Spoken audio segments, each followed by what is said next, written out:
Welcome back, beautiful and amazing human beings. This is Rudowski of WeAreChange.org here in Bogota, Colombia, at an altitude that I could finally breathe in.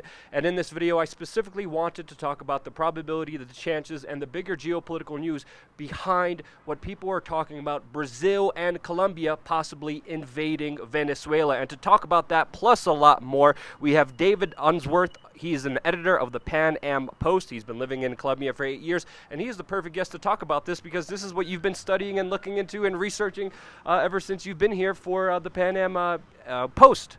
All right, Post? Yes, the Pan Am Post. So I was wondering, obviously here in Colombia, you have more of a right-wing government. You have a wild card kind of new president in Brazil. We even had Donald Trump previously say before that he thought about invading Venezuela. What do you think are the political chances here and ramifications behind all of this? We have a situation where it's presenting the greatest humanitarian crisis to the region in generations. We have an estimated 1.5 million Venezuelans in Colombia, 500,000 in Peru. Studies have shown that Venezuela is probably going to shed 10% of its population, and that's just up till now. Venezuela is about 30 million people. So it's creating a major headache for the entire region. Venezuelans, if you're lucky, you're probably trying to go to Miami or Madrid. Everyone else is leaving by land south to Brazil or west to Colombia. The major wildcard you were just mentioning was this weekend, by a very large margin, the Brazilian people elected Jair Bolsonaro. He's a former military paratrooper, military captain. He's a right-wing evangelical, and this is a major break with the Workers' Party, which was kind of a pseudo-socialist party that ruled the country for 14 years. So with Ivan Duque in power here in Colombia, Jair Bolsonaro in Brazil, these countries share the land borders with Venezuela, and they're the countries most affected by what's going on, especially Colombia. Yeah. As far as a military invasion on the part of Colombia and Brazil, I don't think that's very likely. What we're seeing now is economic sanctions and domestic pressure on Maduro. There are three options for Maduro. There is exile, there is arrest, or there is a fight to the death. I think how much longer Maduro will be in power, I don't know. No one knows, but I think the most likely scenario is that he leaves. Maybe he goes to Cuba, maybe he goes to Russia, maybe he goes to China. I don't think he's going to say Bolivia or Nicaragua. I don't think those are options. Really, it's just three hardcore Marxist regimes that are propping him up right now in this region, and that's Cuba, Bolivia, Nicaragua. As far as a military invasion, I'm not going to entirely rule that out. I don't think we've reached that point yet, though. Because it's interesting, because if you are planning a military invasion, you really don't publicly announce it. And this news, that would be a terrible idea if you're going to do that. But this news is dominating the headlines here in Latin America because of a unnamed diplomat from Colombia that is saying that he's blowing the whistle that there is going to be a plan with Brazil and Colombia, of course, invading Venezuela. The Colombian president answered back today, just as of now, and he said, no, there's no talks of that. That's probably never going to happen. But if you look at the current situation in Venezuela, it definitely brings up a conundrum for many people because, at one hand, a lot of people are anti-interventionalist.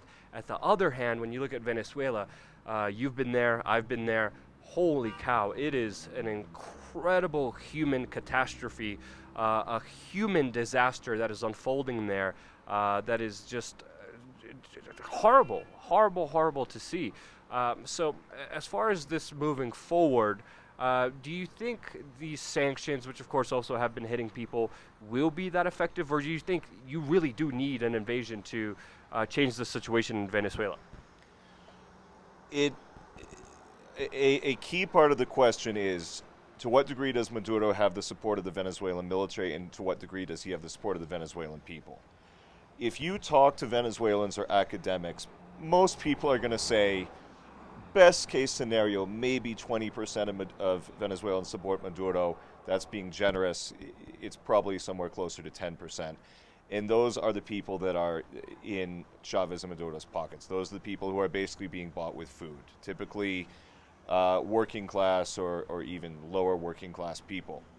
With the Venezuelan military, a think tank did a study and they found that the vast majority of people in the Venezuelan military are not hardcore Chavistas. Maybe something, again, around 10 or 20% are hardcore ideologically based Chavistas. With regard to toppling Maduro, the sanctions, they're not a panacea. They're humanitarian concerns because Maduro isn't personally going to suffer. The Venezuelan people are going to suffer, and the idea is that we're going to use that approach to make them pressure Maduro to leave. Could it work? It could. It's very tough to say. The sanctions didn't work so well with regard to Cuba and North Korea. There didn't appear to be any pressure on these totalitarian regimes to reform. I completely and wholly support getting Maduro out of power right now. Another thing that I really wanted to bring up is the confiscating Venezuela's oil. Venezuela has stopped making payments on its bonds, and that's a huge issue. They're being propped up right now by Russia and China, which is extending them credit for future oil payments. The biggest problem with the Venezuelan oil industry is that Chavez and Maduro replaced competent people with loyal people. It didn't matter anymore if you were good at your job, whether that was management, engineering, actually operating machinery and equipment. The people now who are running Venezuela's state oil company are not there because they know about the oil business. They're there because they are political loyalists. So the country is going to collapse and Maduro is going to leave. When and how, that is very difficult to say. Yeah. It's extremely difficult because even being in Venezuela, Caracas myself, you see the resiliency of the people who are able to get through almost every obstacle put in their way and somehow still survive. They're extremely persistent people, but they're also all over Colombia. The dentist that I went to, there's a bunch of Venezuelans working there. You walk around the street, especially here on Sunday, they shut down the streets and have people walking around and biking around everywhere. There's always a bunch of people with Venezuelan flags, either singing, and a lot of them are not very satisfied. Even when I was in Venezuela, they were not happy with the government. And what do you expect? You have Maduro eating empanadas during his state television announcement. You have Maduro, where was he? In Turkey with the guy who does the little salt thing. Celebrity chef eating the steak while a lot of the people there are hungry. Now, I wanted to kind of get your analysis on what has been happening because I would say U.S. aid, the CIA, and also the sanctions, I don't think they're that good for the country of Venezuela. I don't think they're making any progress here. And again, if you disagree with me, let me know.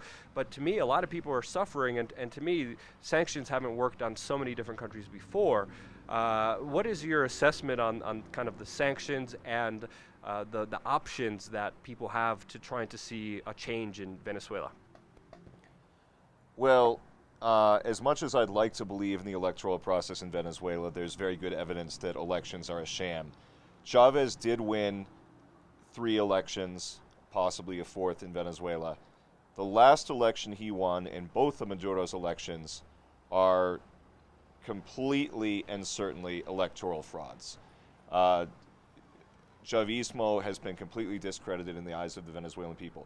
As far as what they can do, there is not much. There is violent and brutal repression on the part of state security forces. There are Cuban intelligence and military advisors that are basically propping up the Venezuelan government and telling them what to do and how to keep a iron grip on everything and not let things spin out of control. The most important thing that the Venezuelan people can do is tell people why socialism doesn't work.